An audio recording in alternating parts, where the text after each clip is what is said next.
नमस्कार, हमारे चैनल में आपका स्वागत है। करें, सब्सक्राइब करें और शेयर करें। मित्रों, बसंत गुरु जी का प्रणाम। जो मेरे युवा साथी अपने जीवन को गहरे अर्थ में समझ जाता है तो समझ जाइए दुनिया का कोई भी ऐसी बाधा नहीं है जिसको वह पार ना कर सके। कोई भी संघर्ष ऐसा नहीं है जिसको वह जीत ना सके। कोई भी दिमाग का वह खेल नहीं है जिसको वह खेल ना सके। जीवन का वह कोई भी आनंद नहीं है, ऐसा नहीं है जिसको प्राप्त ना कर सके। जीवन का कोई भी ऐसा समृद्धि नहीं है जिसको वह प्राप्त ना कर सके।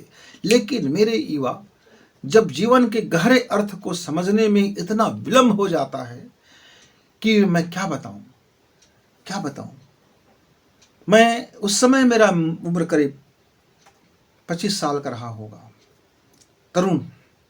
मैं बहुत पतला दुबला, काले कलूटा, शरीर से ऐसा कि बस आदमी को कोई लगता था कि आदमी है कभी कुछ खाता है कि नहीं खाता है। खाना पीने में कोई कमी नहीं, लेकिन शरीर मेरा बहुत पतला दुबला था, कमज़ोर था। तब मैंने एक नौजवान से पूछा।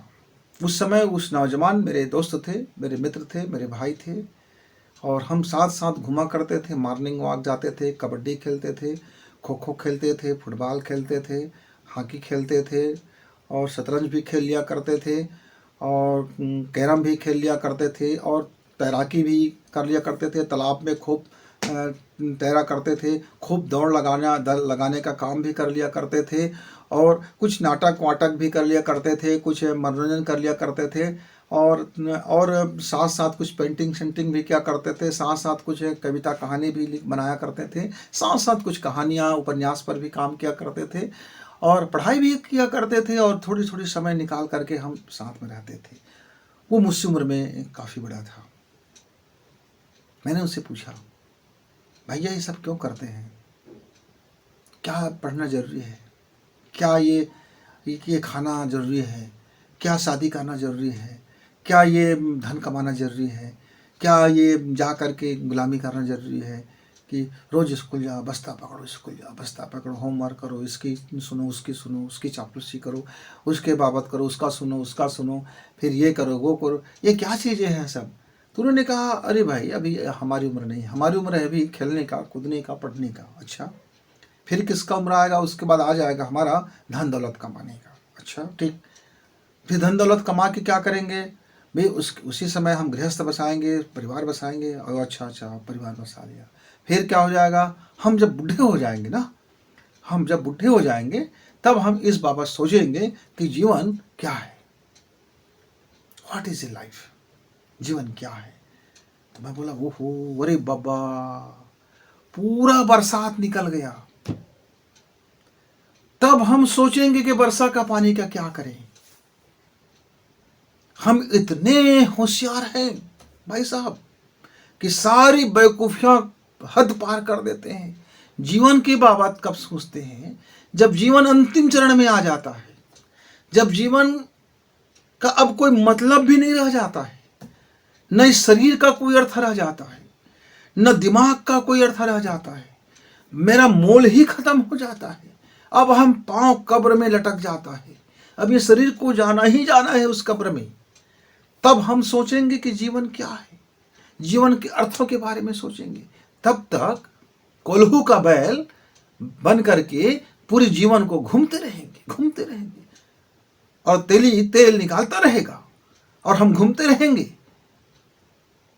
किसान अपने धान की मिजाई करता रहेगा, और हम बैल जोत करके, हम बर्दी बन करके बैल जोते हुए और घन चक्कर लगाते रहेंगे, दौरी बन के घूमते रहेंगे, जुते रहेंगे किसी इसमें बैल बन करके, किसी गाड़ी में जुते रहेंगे, किसी रथ में जुते रहेंगे, और हमको कोई हाँकता रहेगा और हम भागते रहेंगे। वाह भाई, क्या बुद्धिमान है हम लोग आदमी। अब दोनों में बड़ी आश्चर्यजनक हम लोग फंस गए। मेरा तर्क सुन करके वहां जितने हमारे मित्र थे सभी भौचक्का हो गए। अरे यार, ये बुढ़ा आदमी कहाँ से आ गया हमारे बीच में। मेरे कई दोस्तों ने ताना मारा व्यंग ऐसे बोले कि विचार से बड़ा बुढ़ा आदमी है, शरीर तो अभी बच्चा है, देखो तो भी पतला दुबला। हाँ हाँ हाँ, तुमको तो यार उन बुजुर्गों के साथ बैठना चाहिए। कई लोगों ने उपहास किया, पर मेरे दिमाग में बात चलता रहा। प्रश्न का जवाब तलाशने की कोशिश मैंने की। तब मैंने क्या देखा, स्वामी विवेकानंद के बारे में उसी दिन कक्षा में हमारे एक शिक्षक ने पढ़ा रहे थे कि स्वामी जी भरी जवानी में, युवा अवस्था में उन्होंने संन्यास लिया और उसको रामकृष्ण जी ने उसको हीरा बना दिया। वो भटके हुए नौजवान अपने रोजगार के लिए घूम रहे थे, अपने लिए करियर बनाने के लिए वो फिराक में गए थे। वो कुछ बहुत छोटा सा चीज़ मांगने गए थे, पर रामकृष्ण ने कहा तेरी पात्रता इतना विशाल है कि तू राजकुमार बनने योग्य है, तू राजा बनने योग्य है। और काली के मंदिर में गया विवेकानंद, कुछ मांगने गया, और रामकृष्ण ने कहा ये मेरे हीरा है, ये क्या मांगने आया है, कटोरा लेके आया है, भिखमंगी कहेंगे। तो उसको कहा अब तू भिखमंगा नहीं रहेगा, तू राजा रहेगा, सम्राट बनेगा। उसके दिमाग को थोड़ी सी पेज को खोल दिया और उसको विवेकानंद को सिर्फ एक ही काम कराया उन्होंने, रामकृष्ण जी ने उनके मस्तक में हाथ रखी, अपनी दिव्य ऊर्जा दिया, उसके कुंडलिनी को खोला और उसके जीवन के गहरे अर्थों के रहस्य की पर्दा खोल दी।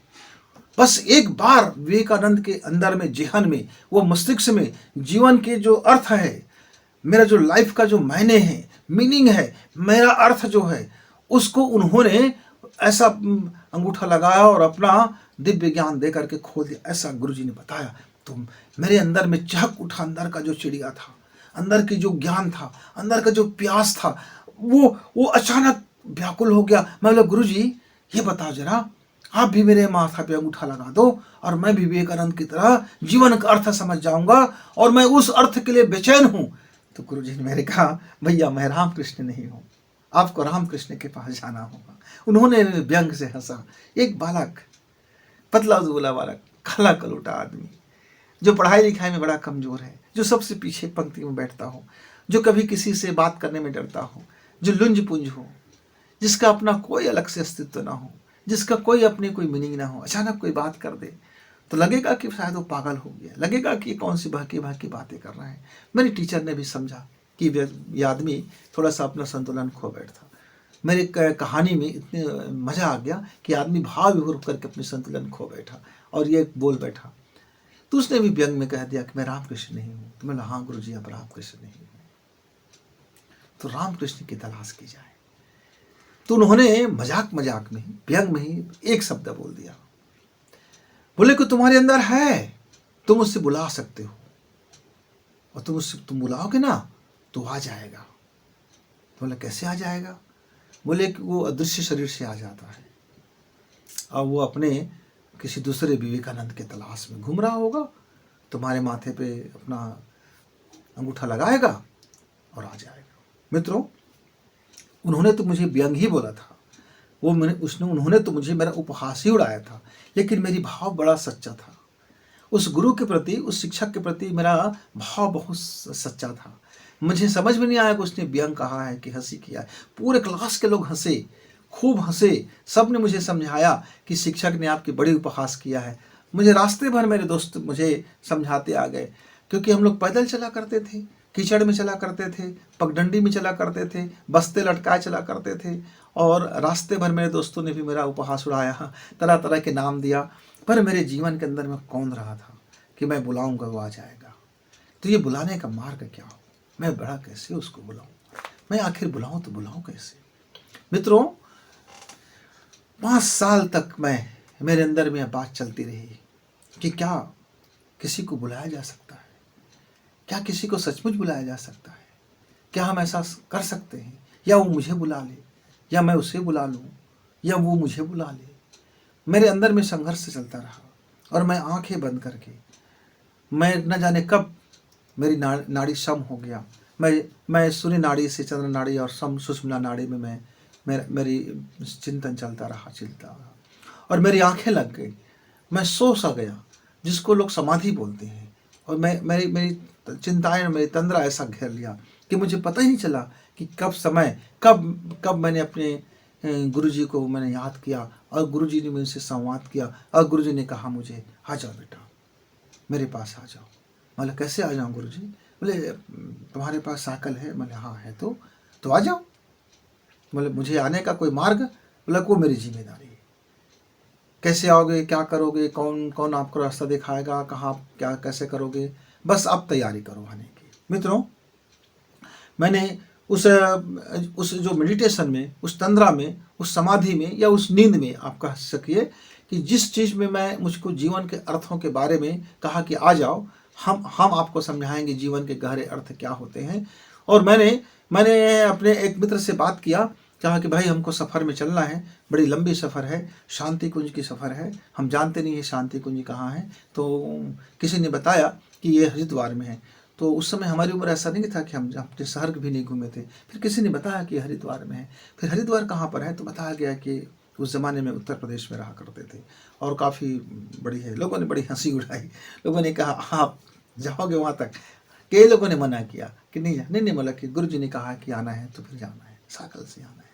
और पुराने खटारे साइकिल जिसका कोई रंग ढंग न था, जिसका कोई हिसाब न था, और बड़ी लापरवाही से, बड़ी बेवकूफ़ियों भरी हमने अपनी यात्रा शुरू कर दी। मित्रों, वह यात्रा में जगह जगह हमको मददगार लोग मिलते गए। सारी कष्ट तो मिला, पर कष्ट कम होते गया, कष्ट को निवारण करते हुए आते गए और हमारी सफल रहा। हम इस कहानी कभी नहीं बताएंगे क्योंकि ये बड़ी दिव्य कहानी है और वो हमारे जीवन में हम फिर लौट जाते हैं उस क्षण में, तो फिर हमारे वहाँ से लौटना हमारे लिए मुश्किल हो जाता है। पर हमारे गुरुजी ने फिर जब हमको 2 मिनट की मुलाकात में, उस 2 मिनट में उसको जो हमने हमारे जीवन के बारे में बाबत में जो हमको समझाया मित्र, फिर मेरी आंखें खुल गई और मैंने फिर अपने को समझना शुरू किया। जो उन्होंने बता दिया, फिर उस मार्ग पे हमने अपनी एनर्जी को बैलेंस करना शुरू किया, सांसों को बैलेंस करना शुरू किया, प्राण शक्ति को बैलेंस करना शुरू किया, अपने प्राण की साधना शुरू की। मित्रों, जब जीवन के गहरे अर्थ हमको मालूम हो जाता है, तब कोई भी सफलता हमारे लिए कठिन नहीं होता। वो फिर हमारे लिए तो ऐसे है, बायां हाथ का खेल है कि दायां से कोई वस्तु है उसको बायां में दे देना है।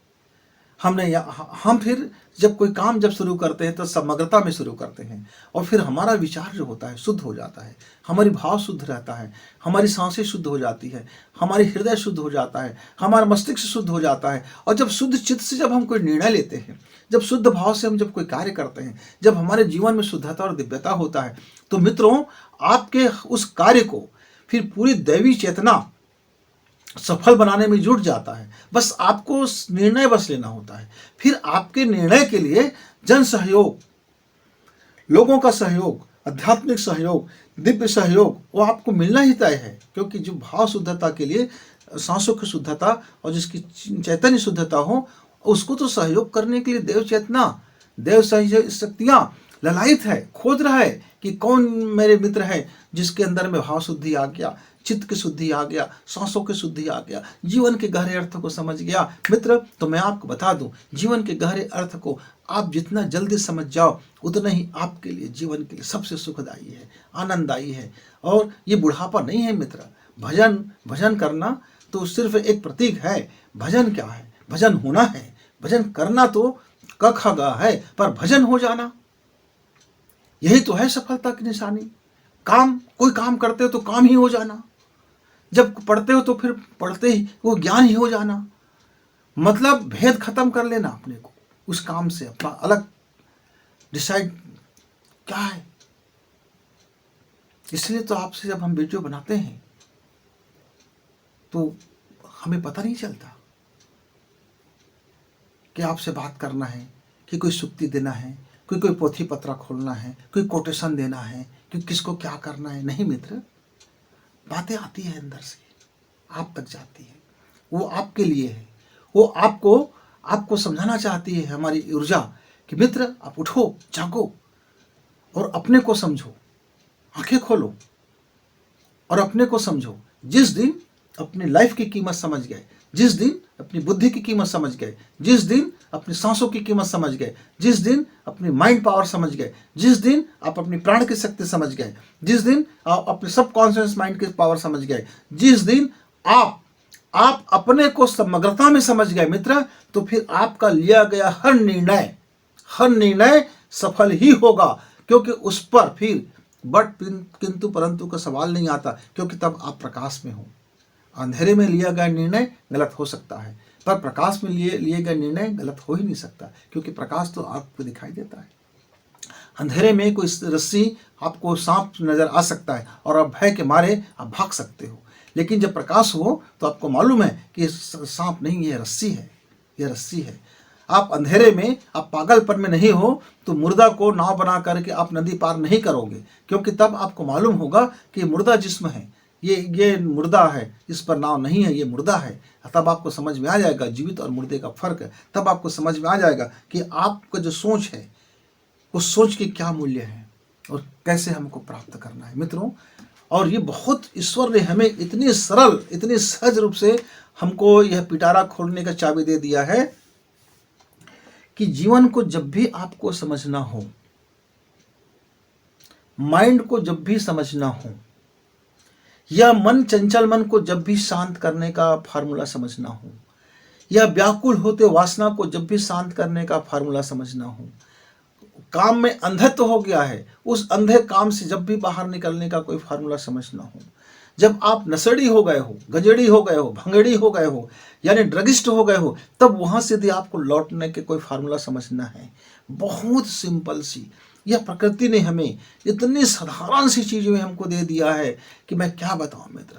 इतनी सिंपल सी कुंजी है, इतनी सिंपल सा मार्ग सुझा दिया है कि हमारा ध्यान उस तरफ जाता नहीं है। और हम हैं कि बड़े बड़े उपाय में लग जाते हैं, बड़ी बड़ी ड्रग्स में लग जाते हैं, बड़ी बड़ी दवाओं में लग जाते हैं, बड़ी बड़ी अनुष्ठान में लग जाते हैं, बड़ी बड़ी तामझाम में लग जाते हैं। इतना इतना सहज दे दिया है ईश्वर ने हमको इसका रास्ता कि हम क्या बताएं। बस क्या करना है, आपको सरल बनना है। पहला शर्त कि आपको अपने जीवन के बाबत, अपने काम के बाबत, अपने स्वभाव के बाबत, अपनी आदतों के बाबत, अपने विचार के बाबत, अपने दृष्टिकोण के बाबत, आप अपने स्वाभिमान की बाबत, अपने अहंकार की बाबत, सिर्फ आपको सरल बनना है और सबके लिए सहज बनना है। ये दो चीज़ें हैं जिसको फॉलो करोगे तो आपका एनर्जी बैलेंस हो जाएगा। जैसे आप सरल बनते हो, सहज बनते हो, तो आपका अंदर का प्रकृति आपको साथ देने के लिए तैयार हो जाता है। फिर दूसरा क्या है? दूसरा है आपका नाभि का संतुलन हो जाता है। और जैसे ही नाभि का संतुलन होता है तो वो रहस्य का दरवाजा खुल जाता है, जहां आपको जीवन के गहरे अर्थ मालूम हो जाते हैं। अब इसको प्राप्त करने के लिए क्या करना है? बस क्या करना है? सोना है सूर्य नाड़ी में, जागना है चंद्र नाड़ी में, और कर्म करना है सुषुम्ना नाड़ी में। मतलब कर्म क्या हो? अध्यात्म में हो। जब आप कोई निर्णय लो तो निष्पक्ष होकर के निर्णय लो। जीवन में जब कोई कार्य करो तो निष्पक्षता को ध्यान रखो। जीवन में जब कोई अर्थ कमाओ, धन कमाओ, तब आप ज़्यादा अहंकार में, लोभ में, मद में मत रहो। फिर उस समय आप देखो कि आप प्रभु की सेवा कर रहे हो। ग्राहक भी आपका एक प्रभु है। उस ग्राहक की सेवा करना मतलब अपने प्रभु की सेवा करना। वो उस ग्राहक से मिलना मतलब अपने एक प्रभु से मिलना। जीवन का व्यापार है तो जीवन के व्यापार में संतुलन जरूरी है मित्र। यदि आप इतना कर लेते हैं, चंद्र नाड़ी का अभ्यास 15 मिनट, सूर्य नाड़ी का अभ्यास 15 मिनट, और अंत में 15 मिनट आप सुषुम्ना नाड़ी का अभ्यास करें और जीवन की शुरुआत सुषुम्ना नाड़ी से करें। आपके जीवन के गहरे अर्थ आपको समझ में आएगा, पकड़ में आएगा। धीरे धीरे आप अभ्यास करें, जीवन अपने आप में आपका जो सांसें हैं वो आपको बैलेंस कर लेंगे। अब इसको करना कैसे है? सुबह सुबह का वक्त है, आंख आपने खोला है। आपके लिए सुबह चाहे दिन का 10 बजे हो, कि दिन का 11 बजे हो, कि सुबह का 4 बजे हो, कि सुबह का 5 बजे हो, आपका सुबह, दिन की सुबह नहीं, आपका सुबह। आपका नींद खुला, आपकी आंखें खुली, आपने अपना बायां पैर नीचे रखा, आप जा कर के अपना फ्रेश हो गए, अपना हाथ मुंह शरीर धो लिए, बढ़िया से फ्रेश हो गए। अब बैठ जाइए। उत्तर दिशा या पूर्व दिशा के मुख करके पालथी लगा करके बैठ जाइए पालथी लगा करके, और दोनों हाथ को पहले रब कर लीजिए, खूब बढ़िया से इस तरह से रगड़ लीजिए, इस तरह से रगड़ लीजिए, खूब तरह से आप इसको गर्मी से भरें, रगड़ लीजिए। रगड़ते रगड़ते बस आपको थोड़ी देर के लिए रगड़ लेना है, रगड़ करके थोड़ी सी अच्छा से इसको हल्का कर लेना है। मतलब यहाँ आप यहाँ फिर थोड़ा सा कान को भी रगड़ लीजिए और अच्छे से रगड़ लीजिए, थोड़ी सी दबाव डालिए, अपने चेहरा पर पूरा दबाव डालिए, थोड़ा अच्छा ताकत लगाइए, बिल्कुल ताकत लगाइए, जो आप सह सकते उतनी ताकत लगाइए, जितना आपकी सहन शक्ति है, आप जितना आप में मीठा दर्द हो, दर्द है समझो, इतना ज़्यादा दबा रहे को दर्द हो रहा है, मीठा दर्द, आप इसको थोड़ी सी 5 मिनट के लिए यह थोड़ा सा भौतिक क्रिया करें। ये भौतिक क्रिया कर लिया। अब आप क्या करेंगे, अब धीरे से आप चंद्र नाड़ी से शुरुआत करेंगे। चंद्र नाड़ी मतलब आपका बाह्य नासिका। अब बाह्य नासिका से सांस भरेंगे और बाह्य नासिका से ही सांस छोड़ देंगे बिना कुंभक, पूरी लंबाई में छोड़ेंगे, गहराई में। अब पूरी तरह से पेट खाली हो गया, उसके बाद फिर धीरे धीरे खींचेंगे, अब पूरी तरह से पेट में आ गए, अब धीरे धीरे फिर बाहर छोड़ेंगे। कोई जल्दबाजी नहीं करना है, जितनी ताकत धीरे धीरे लंबा करते करते जितने ज्यादा टाइमिंग में खींचो और जितना धीरे धीरे ज्यादा टाइमिंग में छोड़ो। 15 मिनट में कितने सांस होगा, सांसों को नहीं गिनना है, 15 मिनट ध्यान रखना है। और पूरा का पूरा ब्रेन, पूरा का पूरा दिमाग आपको उस आते जाते सांस पर टिकाना है। सांसें आ रही है अनुभव करो, सांसें जा रहा है अनुभव करो। जब 15 मिनट ये हो जाए तो 15 मिनट ठीक उसी तरह से आप दाहिना नासिका का प्रयोग करें। गहराई में खींचा, फिर धीरे धीरे बाहर छोड़ने लग गए। अब देखो दिमाग से कि जब धीरे धीरे आप छोड़ते हो तो कितनी सांसें की गति धीमी है और आपको क्या अनुभव हो रहा है कि नहीं हो रहा है। आप पेटे खाली हो रहे हैं, पेटे खाली हो गए, पूरी तरह से खाली हो गए। अब पूरी तरह से फिर खींचिए। सांसों की घर्षण आपको सुनाई दे रहे हैं मित्रों। शुरू में घर्षण सुनाई देगा, शुरू में घर्षण करना पड़ेगा, बाद में इतनी धीमे धीमे खींचना शुरू हो जाएगा कि सांसों की घर्षण आपको बिल्कुल सुनाई नहीं देगा। माने सांसें अंदर तो जाएगी पर उसकी गति इतनी धीमी होगी कि हो सकता है कि 15 मिनट में आप एक ही सांस ले पाओ। चरम अवस्था, शानदार अवस्था, परम अवस्था, सिद्ध अवस्था, रिद्धि की अवस्था, सफलता की अवस्था, ज्ञान की अवस्था, भक्ति की अवस्था, प्रेम की अवस्था तब उपलब्ध होना शुरू हो जाता है। अब ऐसे ही दोनों नाकों का प्रयोग करना है। आप दोनों नाक का प्रयोग करते समय आप एक के ऊपर एक हाथ को रख लीजिए गोदी में। इस तरह से आपका बायां हाथ नीचे हो, दाहिना हाथ ऊपर हो, आपने गोदी में रख लिया और दोनों नाक की नासिका से सांस भरना शुरू किए।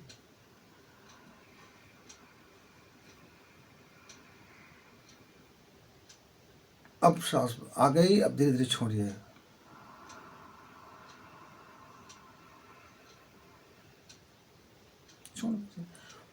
पूरी तरह से ध्यान को, आंख को, पूरी चेतना को आपको अपने नाक के इस नथुने पर लगा देना है। देखना है आपकी सांसें, बंद आंखों से देखना, बंद आंखों से सुनना, बंद आंखों से समझना। पूरे की पूरी चेतना आपको अपने इस नाक के अग्र हिस्से की उस सांस पर टिका देना है जो सांसें अब जा रही है या जहां से आ रहा है। क्योंकि जो हमारा लाइफ को समझने का, जो थायराइड ग्रंथि को पूरी तरह से अपने जीवन के अर्थ को समझाने का जो एक्यूप्रेशर पॉइंट है वह सांसों से ही खुलता है। और उसका एक्यूप्रेशर पॉइंट हमारे इसी नाक के पूरी सर्कल में है। इस नाक के एरिया के, ये जहाँ से हमारी सर्कल है यहीं पर है। वो जब धीरे धीरे एक रिदम में हमारी सांसों की दबाव आता है, जाता है, पड़ता है एक सिस्टम में।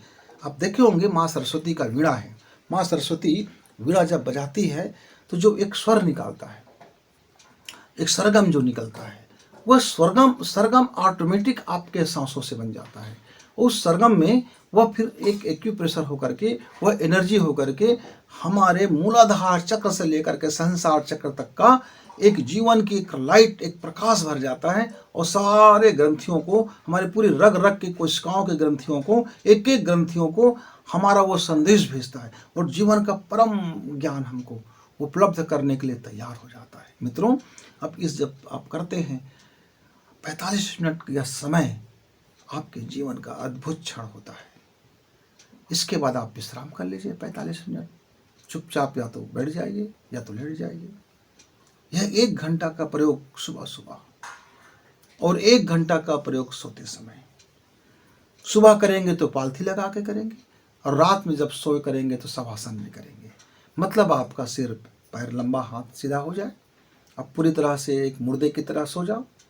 शवासन मतलब क्या, जैसे मुर्दा को सुला दी जाती है और उस पर कोई क्रिया नहीं होता, शिथिल कर दी जाती है शरीर को शिथिल कर देना एक इसमें और उसमें आप प्रयोग करें। मित्रों, जिस भी मेरे मित्र ने इस प्रयोग को नित्य किया है, श्रद्धा से किया है, लगन से किया है, समझदारी से किया है, मैं क्या कहूँ, फिर वो मित्र स्वयं कहेगा, गुरुजी जीवन का आनंद आ गया, मजा आ गया, मैं तो पूरी सफलता से भर गया। अद्भुत है। आप भी करके देखें, जीवन बदल जाएगा मित्र। जीवन बदलने में फिर वक्त नहीं लगेगा, सोच बदल जाएगा, सोच बदलने में वक्त नहीं लगेगा, दिमाग बदल जाएगा, दिमाग बदलने में वक्त नहीं लगेगा, मन बदल जाएगा, मन बदलने में वक्त नहीं लगेगा, आपका कारोबार बदल जाएगा, बदलने में वक्त नहीं लगेगा, सारी असफलताएं बदल जाएगी, सफलता होने में देर ना लगेगी।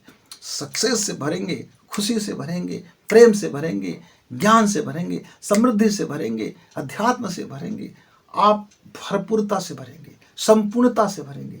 और विवेकानंद की तरह फुटबॉल खेलते खेलते भी आपका ध्यान लग जाएगा, क्रिकेट खेलते खेलते भी ध्यान लग जाएगा, कबड्डी खेलते खेलते भी आप परम को उपलब्ध हो जाओगे। अरे खेती किसानी में धान काटते काटते भी आप परम को उपलब्ध हो जाओगे, अपनी मजदूरी करते करते भी ध्यान को उपलब्ध हो जाओगे। अरे आप होटल का बेहरा हो, आप खाना परोसते परोसते भी ध्यान को उपलब्ध हो जाओगे। आप माँ हो तो गृहिणी हो तो खाना पकाते पकाते आप ध्यान को उपलब्ध हो जाओगे। मेरे पढ़ने वाले बच्चे हो तो पढ़ते पढ़ते ही ध्यान को उपलब्ध हो जाओगे। अरे ध्यान का सबसे सरल, सहज और सुगम यदि कोई की है तो मित्र जीवन को बदल देने वाली ये सांसों का ध्यान है।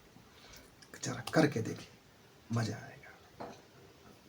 फिर मिलेंगे, उम्मीद है तब तक आप करके जरूर प्रैक्टिस करेंगे। फिर मिलेंगे, आपसे हाल चाल पूछेंगे और आपको फिर एक छोटा सा कोई चीज़ जीवन को बदल देने वाली कोई फार्मूला आपको बताएंगे। तब तक गुरुजी को विदा, नमस्कार, धन्यवाद।